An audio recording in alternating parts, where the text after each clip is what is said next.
সেদিনের চিন্তা করো, যেদিন প্রত্যেক ব্যক্তি আত্মরক্ষার জন্য ছুটে বেড়াবে, ব্যস্ত হয়ে যাবে এবং প্রত্যেকের কর্মফল তাকে দেওয়া হবে, কোনোই কমতি করা হবে না, কারো প্রতি জুলুম করা হবে না।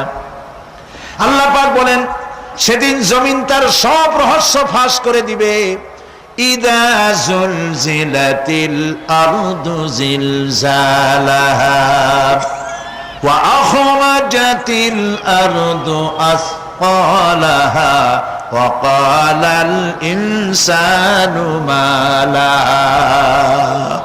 যখন পৃথিবী প্রবাল ঝাঁকুনি দেওয়া হবে এই পৃথিবীকে, পৃথিবী তার ভেতরের সবকিছুকে উদ্গীরণ করে দেবে, আর মানুষ হয়রান হয়ে বলবে এগুলি কি হচ্ছে?